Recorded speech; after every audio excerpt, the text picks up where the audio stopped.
Okay, everyone, I've decided I'm going to try the morning movement coffee and share the experience with you guys, because this coffee came a long way, all the way from Panama.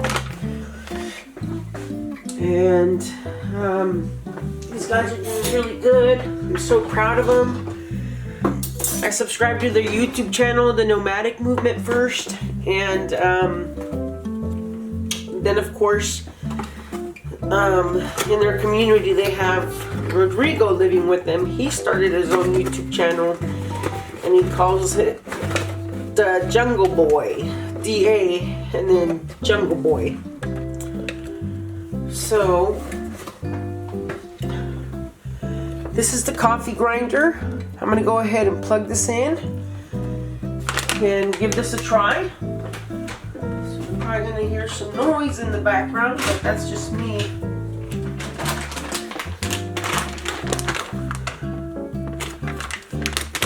Check this out. There's a little tab you can open it with. Wow. Oh, that smells so good. Oh, you guys, if you can smell this, wow. The Morning Movement Coffee.com. Buy yourselves a bag. This is the house blend. And they have more exotic blends that they've added. And these coffees that they have, they go for like, I don't want to say this and misquote them, but I think they go for like over $1,000 a pound. They go to some of these exotic coffee farms in Panama, and it's amazing to see the process of what it takes to get coffee to your kitchen. And here it is. Here it is. So I'm gonna grind some of these.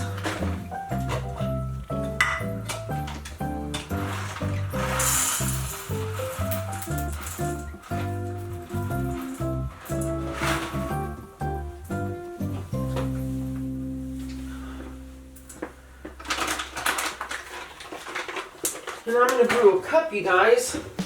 I hope you guys are going to enjoy your Christmas holiday. I'm going to be spending my Christmas with family this year. We're doing a white elephant gift this year. We have such a big family, so it makes sense to do that. So I'm not going to say what the gift is that I got, because then everybody's going to know what the gift is. But the gift was to be no more than $20.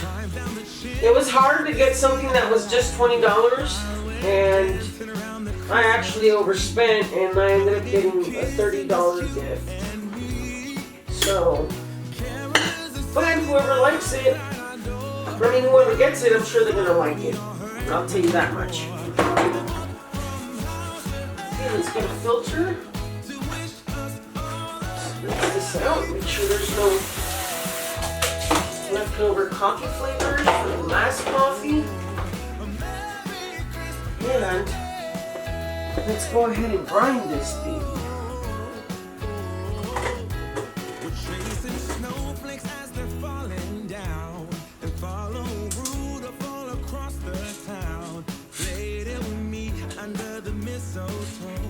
While Santa's busy staying home, feeling jolly Christmas.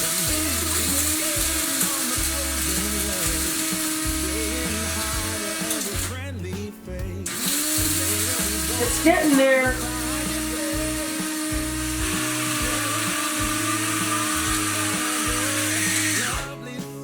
It's there. It's ground.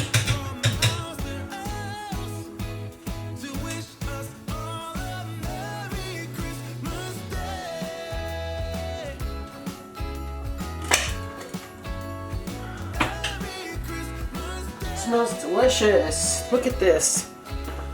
Look at this coffee, you guys. This is going in the coffee pot right now.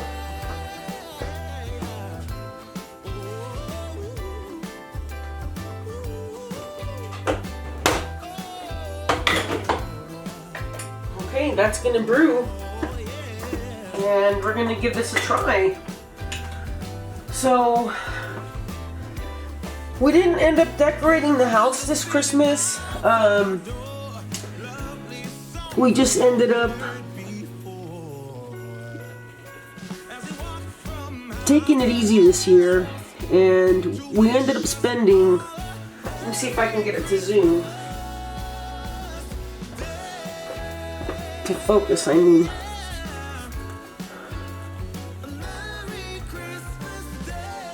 There we go. Okay, so the coffee's brewing. Yeah, we decided to not take our trip, you guys, to Cabo San Lucas, the road trip we were gonna take. We ended up spending over $2,100 on repairs for the Denali, and as a result of that, it really tapped into our vacation funds. So we're gonna hold off on that. The car is running superb. It required a lot of maintenance. It had to get done. It needed motor mounts, the differential fluid needed to be cleaned. The oil needed to be changed.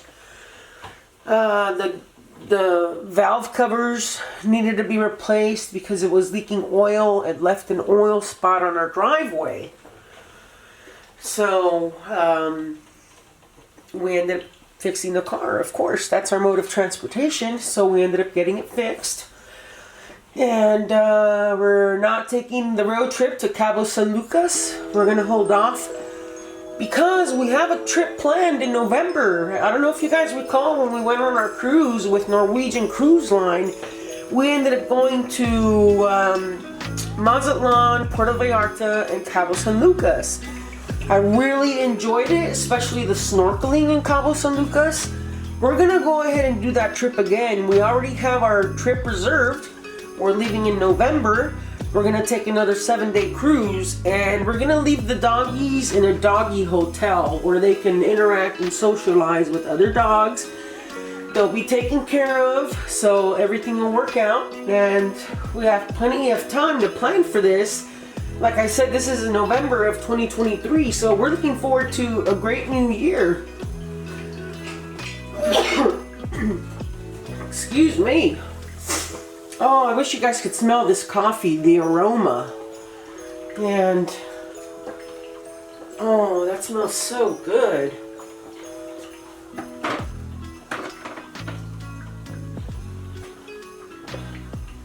Okay, let's see here. This is the coffee. House blend. So if you go to the Jungle Boy, you can go to the Nomadic Movement on YouTube and you can see their videos and see how they used to live in a van and travel, and then they just fell in love with Boquete, Panama, and they pretty much started their life there on this farmland they purchased, and they have their own, they grow their own food. They have chickens, they get eggs from the chickens, they have goats, they have goat's milk. Rodrigo recently purchased the cow for their baby as a gift. So yeah, they had a baby. So, and she's just adorable. To me, she kind of looks like Jordan. It's Kaylee and Jordan, and that's their baby Sadie. But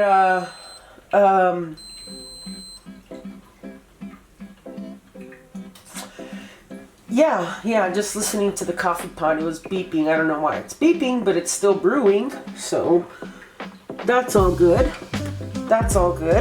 Okay, so anyhow, they have this little house they built. They live in it. It's very cute and cozy, and they're trying to build a bathroom now because they don't have a bathroom. They don't have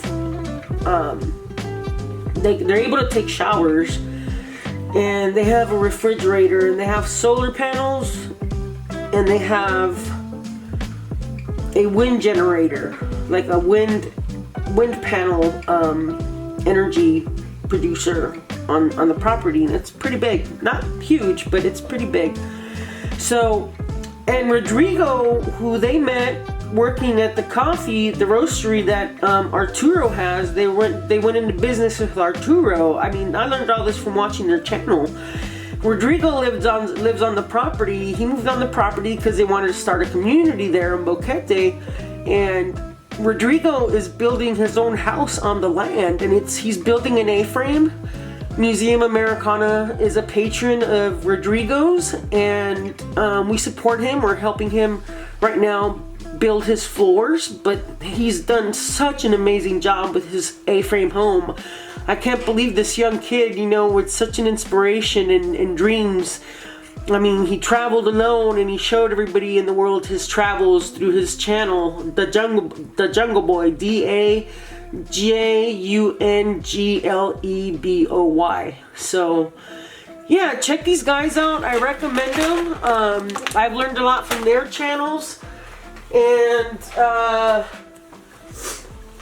I'm gonna go ahead and try some of this coffee right now.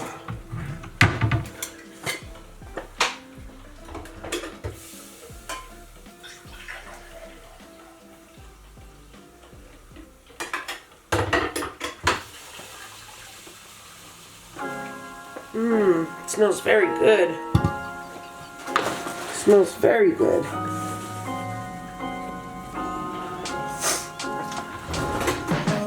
Let me grab my stir stick.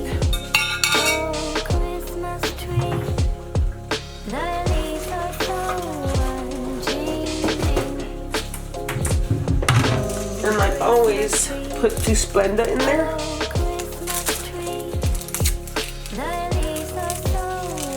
I've been doing good with my diabetes, you guys. I have everything under control. And so far, my health has been pretty good. I just have an issue with my right knee. It's in pain, and I have torn my meniscus again. So they can't do anything to repair it because I've already had surgery on my right knee. I just pretty much have to live with it unless it gets to where and I have arthritis now on my knee, and it gets to the point where I would need a knee replacement, and I am not going to go through that. I don't want to put my body through that, you know. I saw what Veronica went through when she had her total knee replacement, and I don't want to go through that. So let me taste this coffee. Wow. Wow. This is good coffee, you guys. I like it better than Starbucks. And remember, this coffee came from lands in Panama.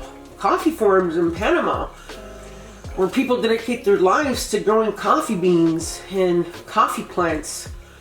There's a lot of coffee plantations because the weather out there is ideal. So to think and to know and to personally connect with the coffee that I'm drinking, it's a pretty amazing experience, and I'm gonna have to write them and tell them about it.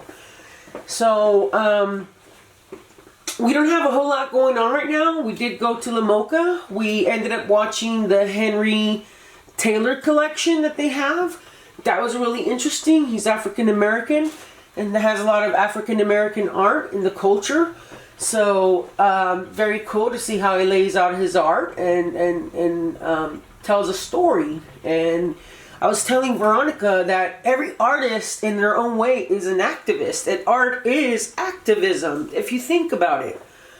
Look at what Diego Rivera tried to tell us in his paintings, and Frida Kahlo, and Monet, and Picasso, you know, what everybody had to say in their art. It's amazing.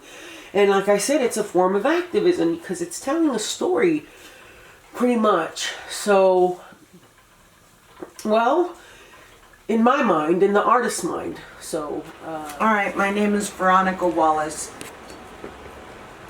We're in our home. This is Arleta Avenue home. And this is an excerpt from my writing, and this is from prison. This was, Dr. Polka was my psychiatrist for 18 years. She was a psychiatrist, and you know, you have a different relationship with your psychs. There's Jackie, my sister. I'm going to interrupt because you guys,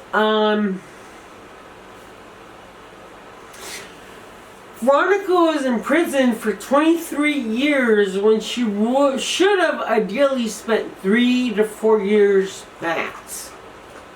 This is crazy. This woman never killed anybody. Maybe tried a little bit, but she never killed anybody. And she spent 23 fucking years in prison. You know what I mean? This is nuts. Okay. Is that Nuts. fine now? Yeah, so Okay. while So she was this in prison, she has so many stories to tell. And I'm in the process of writing a book because my life with her has been quite a life. A great life nonetheless, but I want her to talk as we're all spending Christmas together with our families. I know. I want her to speak some truth. So sign her up for now.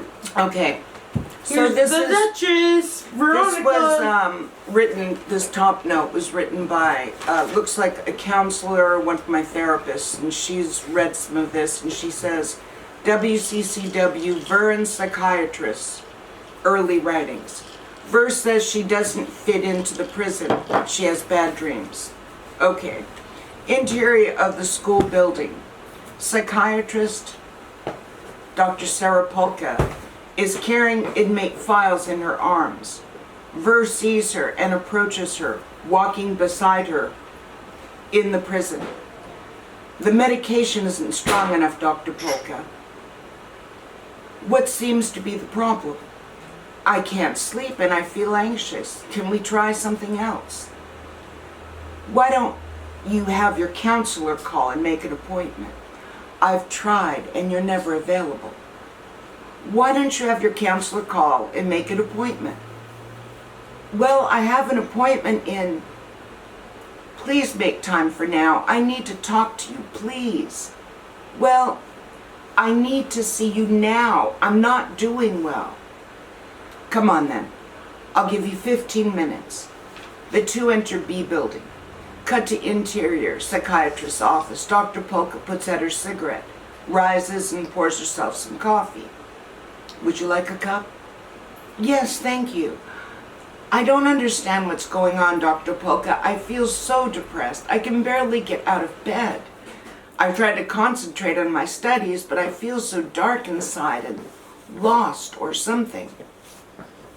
Have you made any friends yet? No, I have nothing in common with these women here. They speak in another language. They're so uncouth and so uncivilized. They're cruel to each other. What do you say when you say cruel? They don't extend respect towards one another. Everything is bitch or slut or fucking dog this or cunt face. That it's a nightmare. I don't fit in. I don't belong here. You said you feel dark inside. What do you mean by dark? I feel like there is this cave inside of me and it's pitch black and just dark. Does it hurt? Does it scare you? Yes, it hurts. Have you been dreaming at all? Yes, a little. Do you remember your dreams? Well, I usually wake up from them. What is going on in your dreams that wakes you up? People are chasing me, but they aren't really people, they're ghouls. They're trying to kill me, and I try to get away from them, but I can't. Explain it to me. Just lie back and relax. Close your eyes. Think about your last dream and tell me about it. I don't remember it very well. We'll just try to relax for a minute and try to remember. Ver sits back in the chair with eyes closed and relaxes. Dr. Polka lights a cigarette. I'm in a house. Where's the house? What's it look like? Cut to a dream sequence with voiceover of Ver and Dr. Polka. We see an old wooden house in the country. It's surrounded by flat land, a picket fence and a telephone pole beside it. The house is in a deserted area. It's old. The ground floor is large and there's a staircase. Where are you? I'm outside in a field. What are you doing? I'm running. And what are you running from? There's a graveyard in the back of the house. I'm running through the graveyard and a crowd of people are chasing me. They aren't people though, they're somehow dead. We see about 10 people running after Ver. Some are in clothing that has been slashed perhaps by knives. The blood is on their clothing and they're all carrying various sharp objects. One man with a large knife has visible wounds and is gaining ground on Ver. Those chasing Ver are pale and appear to have risen from the dead. When the other man arrives, he has a knife. In it is he is reaching for Ver. She grabs her arm and he stabs her. She manages to slip away and runs into this house. She rushes to close the door and lock it, then runs to the other doors and windows and locks them. As she reaches the fourth door, still on the ground floor, the man with the knife lunges his knife through the closing door and cuts her fingers while she struggles to lock the door. The others are beating against the door, the other locked doors. As she races to the staircase, she sees knives resting on steps and a man at the top of the steps who appears to be dead from multiple stab wounds. She rushes past him and he picks up the scattered knife and a straight razor. She races up the stairs. The man comes to life and grabs her ankle, pulling her down the stairs. He then stabs her in the back. She opens the straight razor, manages to slit his throat. His throat gushes with blood. She slips and keeps running up the stairs. She glances back and sees the man smiling, and the wound now closing up, repairing itself on his skin instantaneously. As she rushes up the stairs, which are becoming more difficult. The walls are also becoming smaller. She hears the crowd of others in the house, also on the stairs. The staircase area, its walls and ceilings are growing smaller and smaller and smaller as she ascends the steps till she is forced to squeeze through. It becomes like a tunnel. When she comes to the end of it, where there's a small room with a window, a room approximately 6 feet wide, 4 feet tall. As she pushes herself through the narrow entry of this room, someone grabs her ankle and begins pulling her out of the room and back to the staircase. She manages to pull herself free and rushes out the window, onto the roof. She grabs an electrical wire connected overhead. The house. The crowd of people are below her, and beside her, crawling out of the window, pursuing her. The electrical cord breaks. She falls to the ground. The people continue to pursue her. As she runs alongside the picket fence, they gain on her, surrounding her. She leaps off the ground and begins slowly ascending. A man climbs the fence and attempts to pull her back down. Cut to interior of Dr. Polka's office. I wake up. I always wake up feeling saved or scared, and just very, very scared. It's terrible because I can feel when they wound me, It's as if it's really happening to my body. I'll put you on something else, Veronica, something to try to help you sleep better and calm you. I don't want to be alive, Dr. Polka. Are you feeling suicidal? I don't feel like living. You know, I feel as though I've had no choices in life. How is that? I never was given a choice if I wanted to be born or what sex I was, and even if I wanted to be. Don't you like being a woman? No. No. Women are used. Women are objects. Women are inferior. Not at all. Just. Why do you think that? I know. I've been one. It's always the men that make the decisions. It's always the men that get what they want. Women are like pieces of meat. Tell me about your father. He's a rogue. He's like a Latin Cary Grant. He's great.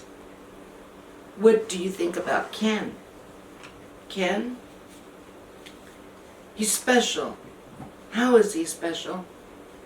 He's different. Dr. Polka looking at watch. It's near count time. We'll talk again later. When? I'll see you and get back to you.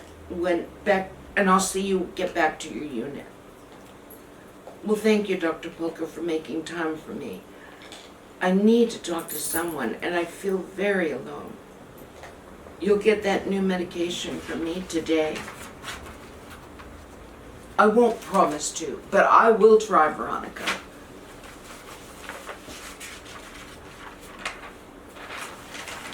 And that is one of my dreams and one of the things that happened to me while I was there. And this whole box is full of these kinds of notes, and I've got other boxes full of notes like this. So we want to thank you for spending this time with us. Yes. These are just the stories from Veronica Compton Wallace. And Thank you for joining, and thank you for the indulgence. we hope you have a Merry Christmas and a Happy New Year. We'll see you after the New Year, 2023. Much love. Peace. God loves you guys. Thank you. We'll see you soon. Bye for now.